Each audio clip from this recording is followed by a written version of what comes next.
Hello friends, मैं फिर स्वागत करता हूं आपका ब्रेन साइंस यानी दिमाग की दुनिया में। और आज आपके लिए जो मैं मेथड लेकर आया हूं वो शायद आप बहुत समय से ढूंढ रहे थे। आज का हमारा जो टॉपिक है बहुत इंटरेस्टिंग है और कहीं ना कहीं मुझसे हजारों लोगों ने पूछा है कि क्या कोई ऐसा मेथड हो सकता है जो हमें ऐसा कुछ टेक्निक सिखा दे, ऐसा कुछ हमें नॉलेज दे दे, या इस तरह से हमारा ब्रेन ट्रेन हो जाए कि जो हम चाह रहे हैं वो हो सके। हम क्या चाह रहे हैं वो मैं आपको बताने वाला हूं। पहले मैं एक सवाल आपसे पूछता हूं, क्या आपके घर में डिक्शनरी है? मुझे लगता है सभी लोगों ने कहा है यस है, सबके पास होती है। दूसरा सवाल, क्या वो आपको पूरी याद है? मुझे लगता है आप में से अधिकतर लोगों ने या सभी लोगों ने कहा है नहीं। तो आपके पास डिक्शनरी तो है लेकिन आपको पूरी याद नहीं है। मुझसे ऐसे कई लोग मिले हैं जो चाहते हैं उन्हें डिक्शनरी पूरी याद हो जाए, उनको इंग्लिश के वर्ड्स याद हो, उनकी वोकैब रिच हो जाए, अच्छी हो जाए। स्कूल में भी इंग्लिश के टॉपिक में अक्सर टीचर्स फोकस करते हैं वर्ड मीनिंग्स के ऊपर। वो डिफिकल्ट वर्ड्स हमसे सर्कल कराते हैं, अंडरलाइन करवाते हैं या उनको अलग सेपरेट करते हैं, उनके मीनिंग्स बताते हैं और याद करने को देते हैं। छोटी क्लासों में या 4th क्लास से लेकर 10th क्लास तक के बीच में अक्सर ऐसा होता है। तो आज अगर मैं आपको कुछ ऐसे टेक्निक बताऊं जिसकी हेल्प से न सिर्फ आप वर्ड मीनिंग्स को याद कर पाएंगे, याद रख पाएंगे, बल्कि अगर आप चाहें तो पूरा डिक्शनरी याद कर सकते हैं। और आप में से कई लोग जो डिक्शनरी याद कर लेंगे वो हो सकते हैं रिकॉर्ड होल्डर। इस दुनिया में अपनी नायाब पहचान बना सकते हैं, अपने फ्रेंड्स के बीच में, विसिनिटी में, कम्युनिटी में, स्कूल में, जहां भी जाए वो सेंटर ऑफ इन्फ्लुएंस होंगे क्योंकि वो चलते फिरते डिक्शनरी होंगे। जैसा कि हमने पीएमएस यानी पिछली क्लासों में, पिछले सेशंस में सीखा, पर्सनल मीनिंग सिस्टम से वर्ड्स को एक फोटोग्राफिक मेमोरी में कन्वर्ट करके याद करना। आज हम उस पीएमएस का एक एडवांस वर्जन सीखेंगे, that how to memorise English words और any language words with their respective meanings. आइए समझते हैं ये कैसे पॉसिबल है।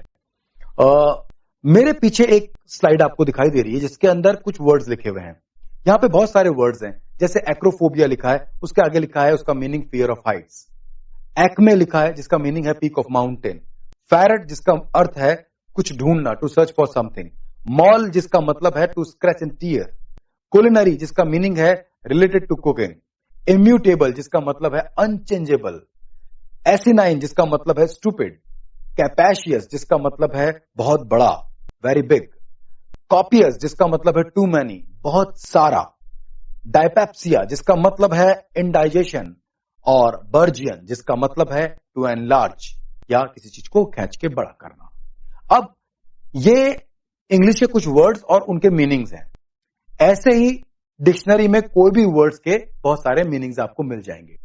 अब हमें क्या करना है, हमें इन वर्ड्स के मीनिंग्स को याद करना है। एक तरीका तो है कि हम इन्हें दोहरा के याद करें। दोहरा के याद करने को छोड़ना ही ब्रेन साइंस है। दोहरा के याद करना भी एक तरीका है दोस्तों, लेकिन ये पुराना और बहुत ही बोरिंग तरीका है। इसमें सबसे बड़ी प्रॉब्लम यह है कि बार बार दोहराने से याद होता है और दोहराना छोड़ने पर फिर से भूल जाते हैं। हजारों बार दोहरा के याद करने के बावजूद भी एक लंबे अंतराल के बाद फिर से कुछ ना कुछ मिस हो जाता है। यानी दोहरा के याद करके आप सिर्फ एक टेम्पररी मेमोरी बना पाएंगे, लेकिन अगर हम कोई टेक्निक यूज करें तो हम उसे परमानेंट मेमोरी बना पाएंगे। वो टेक्निक है लैंग्वेज पीएमएस। पीएमएस हमने सीखा, पर्सनल मीनिंग सिस्टम। अब इसमें भी इस टेबल के अंदर आप ढंग से देखें तो क्या है, दो टेबल्स बने हुए, एक एलएचएस है और एक आरएच। एक तरफ वर्ड्स है, एक तरफ उसका मीनिंग है। बीच में हमने कुछ पीएमएस डाले हुए हैं जिसको मैं अभी एक्सप्लेन करने वाला हूं। लेकिन इससे पहले कि मैं इन वर्ड के मीनिंग को पीएमएस में एक्सप्लेन करूं, मैं आपके दिमाग को कुछ और डायरेक्शन देना चाहता हूं।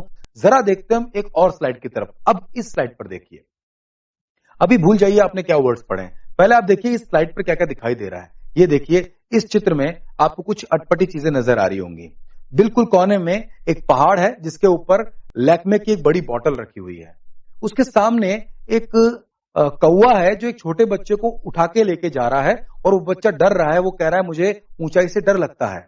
उसके सामने एक मॉल है जिसके ऊपर एक तोता बैठा है जो कह रहा है मैं कुछ ढूंढ रहा हूं। मॉल के गेट पर एक शेर एक इंसान को चीर फाड़ रहा है। उस शेर से डर के एक बच्चा बहुत सारी कॉपियों के ढेर पर बैठ गया है, वो देखिए सामने की तरफ, और उसने डर के मारे एक बहुत बड़ा कैप पहन लिया ताकि शेर को उसका चेहरा दिखाई ना दे। और वो कैप इतना बड़ा है कि उसका चेहरा दिखाई नहीं दे रहा है। उस बच्चे के हाथ में एक बर्गर है जिसे वो खींच के एक्सपेंड करने की कोशिश कर रहा है, कह रहा है कि मुझे भूख ज्यादा है, बर्गर छोटा है, चलो इसे लंबा कर लेते हैं।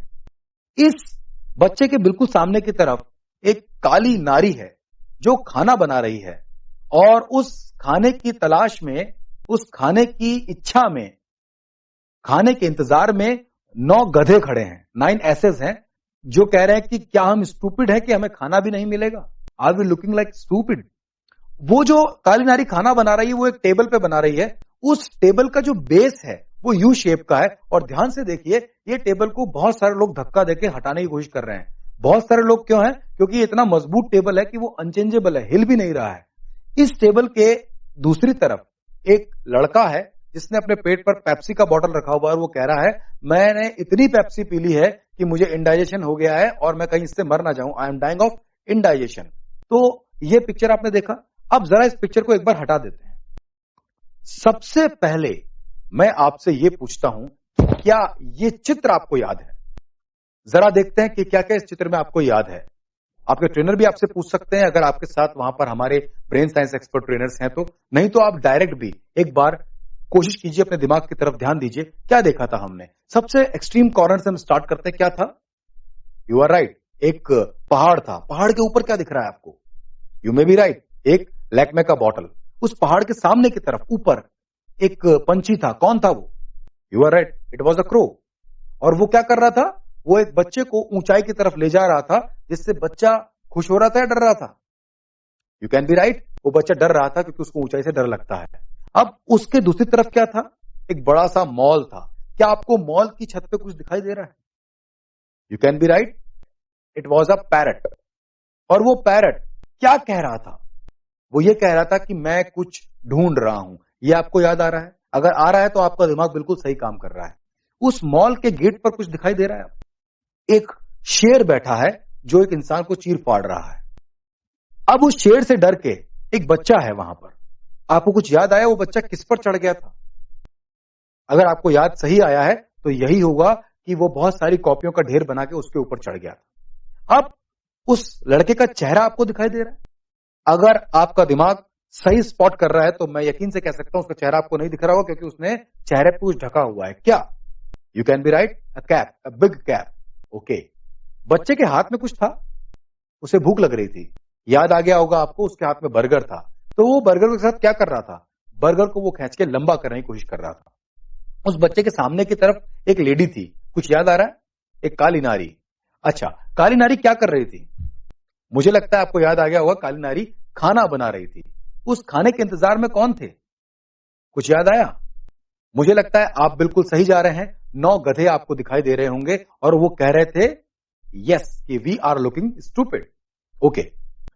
उस टेबल जिसके ऊपर वो खाना बना रही थी उसका बेस दिखाई दे रहा है आपको? किस शेप का था? मुझे लगता है आप बिल्कुल सही सोच रहे हैं, वो है यू शेप का। ये टेबल एक कमजोर टेबल है या स्ट्रॉन्ग अनचेंजेबल है? इसको साबित करने के लिए टेबल को धक्का देने वाले कुछ लोग आपको दिखाई दे गए होंगे। तो ये टेबल अनचेंजेबल है। इस टेबल के एक किनारे पर, एक कॉर्नर पे क्या दिखाई दे रहा है आपको? बिल्कुल कोने पे आपको दिखाई देगा एक बच्चा। याद आ रहा होगा? क्या उस बच्चे के पेट पर आपको कुछ दिखाई दे रहा है? मुझे लगता है आपको दिखाई दे रही है एक पेप्सी की बोतल। और वो बच्चा क्या कह रहा था? वो ये कह रहा था, आप शायद सही हैं, मुझसे पहले पहले आपके दिमाग में आने लग गया होगा, कुछ बच्चे बोल भी रहे होंगे। वो कह रहा था कि मैं तो इतनी पेप्सी पी चुका हूं कि मुझे इंडाइजेशन हो गई, कहीं मर ना जाऊं। अब ये सारा चित्र आपके दिमाग में आया। मैं एक बात तो यहां पर साबित करने की कोशिश कर रहा हूं, वो ये कि जब हम कोई चित्र देखते हैं उसके अंदर जो सीक्वेंस हम देखते हैं वो हमें वर्ड से फास्ट याद होती है। इस चित्र को आपने एक बार देखा पर दिमाग ने इसे स्टोर किया फोटोग्राफिक मेमोरी के रूप में। जो चित्र आपको दिखाया गया है, हमारे दिमाग में चित्रित मेमोरी यानी कि जो फोटोग्राफिक मेमोरी होती है वो स्ट्रांगली रूट होती है। 30 बार लिखना, 20 बार सुनना, 50 बार पढ़ना यानी दोहराना और 1 बार देखना एक ही बात है। यानी 1 बार देखना और इतनी बार दोहराना दोनों बराबर बात है। तो आपके लिए इजी क्या हुआ? 1 बार देखना। चलिए, तो आपने एक बार उसे देखा और आपने साबित किया कि वो आपको याद भी होता है। Now we just go back to that table. अब मैं उस टेबल को दोबारा आपके सामने लाता हूं, उन वर्ड्स को। अब की बार मैं वो वर्ड्स बोलूंगा तो आप समझ जाएंगे कि वो वर्ड्स उस चित्र में कहां दिखाई दिए थे आपको। देखिए, पहला वर्ड है एक्रोफोबिया। इसका मतलब है फियर ऑफ हाइट। अब एक्रो को हम पीएमएस में कन्वर्ट करते हैं। पीएमएस में कन्वर्ट करने के मैंने तरीके आपको सिखाए हुए हैं। या तो वो मिलता जुलता होता है, या हम उस वर्ड को कहीं से तोड़ लेते हैं, या हम उस वर्ड को धीरे धीरे बोलते हैं स्लो मोशन में, या हम उस वर्ड का कोई सिंबल ले लेते हैं। तो आइए ये चारों चीजें आपको यहां दिखाई देगी, एक बार दोबारा से देखते हैं। एक्रोफोबिया। अब इस वर्ड को मैं तोड़ के बोलता हूं, एक्रो, ए क्रो। तो एक्रोफोबिया कुछ भी होता हो, लेकिन एक नया पिक्चर हमारे दिमाग में आ गया, एक क्रो, एक कौवा। अब क्या आपको अपने वाले उस पिक्चर में वो कौवा दिखाई दे रहा है? दिखाई दे रहा होगा। और वो कौवा क्या कर रहा था? वो एक बच्चे को उठा के ले जा रहा था। ये बच्चा एक सिंबल है फियर ऑफ हाइट का, क्योंकि उस बच्चे को ऊंचाई से डर लग रहा था। तो अपने को याद हो गया, एक्रोफोबिया का मतलब हुआ फियर ऑफ हाइट। एक वर्ड था एक्मे। एक्मे का मीनिंग होता है पीक ऑफ माउंटेन। अब मैंने एक्मे वर्ड से कोई पिक्चर मेरे ब्रेन ने नहीं दिया, लेकिन एक्मे से मिलता जुलता एक वर्ड आपके दिमाग में आ रहा होगा, एंड दैट इज लैक्मे। तो लैक्मे का बॉटल क्या आपको उस पिक्चर में कहीं दिखाई दे रहा है? Yes, it was set up at a peak of mountain. तो आपको याद हो गया होगा कि एक्मे से मिलता जुलता हुआ लैक्मे। तो लैक्मे से याद आ जाएगा पीक ऑफ माउंटेन, क्योंकि उस पर रखा हुआ है। तो कॉमन सेंस हमें बताएगा कि that is not Lakme, it is Acme, जिसका मीनिंग होता है peak of mountain. The new word, the next word, that is parrot. Parrot का मीनिंग होता है टू सर्च फॉर समथिंग। अब आप देखिए कि इस पूरे पिक्चर में आपको पैरट से मिलता जुलता कुछ दिखाई दिया था। पैरट से मिलता जुलता एक नाम आया हमारे दिमाग में, पैरट। वो पैरट आपको दिख गया होगा, and that parrot was doing something, that was searching for something. तो ये हमें याद हुआ। वो पैरट बैठा था एक मॉल पे। तो अब यहां पर एक वर्ड है MAUL, मॉल, जिसका मीनिंग होता है चीरना फाड़ना या टू स्क्रैच एंड टीयर। तो इसे याद करने के लिए हमने MAUL मॉल से हमने ले लिया MALL मॉल, जो घूमने फिरने वाला मॉल होता है। तो अब हमें चाहिए था एक सिंबल चीरने फाड़ने का। चीरना फाड़ना सोचते ही हमारे दिमाग में अक्सर शेर का पिक्चर आ जाता है। तो हमने उसको वहां रख दिया कि उस मॉल के गेट पर एक शेर चीर फाड़ कर रहा था। तो आपको याद आना चाहिए कि MAUL मॉल का मतलब होता है चीर फाड़ करना। हमने यहां पीएमएस का सिंबोलिज्म को यूज किया है। इसके साथ हमने एक वर्ड देखा, कुलिनरी। कुलिनरी से दिमाग में क्या आ सकता है? इसको हम ब्रेक डाउन करके साउंड को रिजेंबल करते हैं। कुलिनरी, कुलिनरी, कुलिनरी, काली नारी। काली नारी दिमाग में आ गया। अब वो काली नारी उस पिक्चर में क्या कर रही थी? खाना बना रही थी। तो आपको याद हो सकता है कि कुलिनरी का मतलब होता है खाना बनाना या रिलेटेड टू कुकिंग। अब एक वर्ड है immutable. The word is immutable. Immutable से हम एक पीएमएस बना सकते हैं, यू टेबल, यानी यू शेप का टेबल। हमने उस पिक्चर में एक ऐसा टेबल देखा था जिसका बेस यू शेप का था। अब इम्यूटेबल का मतलब होता है अनचेंजेबल। इसे याद करने के लिए हमने फिर एक सिंबोलिज्म यूज किया कि ऐसे 5, 7, 10 लोग मिलकर के उस टेबल को धक्का दे रहे, तब भी वो चेंज नहीं हो रही, हिल नहीं रही है। That is stagnant, unchangeable. अब एक वर्ड और हमने देखा था, SE9। SE9 से दिमाग में क्या आ सकता है? इसको तोड़ लेते हैं। S9, 9 SS या 9 गधे। तो 9 गधे। अब SE9 का मीनिंग होता है स्टूपिड। तो हमने इसको कैसे याद किया कि 9 गधे कह रहे हैं वी आर लुकिंग स्टूपिड। तो इसका मतलब हम इसको इस तरह से पिक्चर के हेल्प से याद कर पा रहे हैं। आप देखिए एक वर्ड था कैपेशियस। कैपेशियस का मीनिंग होता है बिग साइज्ड, बहुत बड़ा। अब कैपेशियस के हमने ब्रेक डाउन करके पहले 3 लेटर पे ध्यान दिया, CAP, कैप। तो अब कैप से हमारे दिमाग में आ गया पहनने वाला कैप। अब हमें क्या करना है? इस कैप को उस आंसर से जोड़ना है। आंसर है टू बिग, बहुत बड़ा। तो कुछ मत करो, इस कैप को बड़ा कर दो।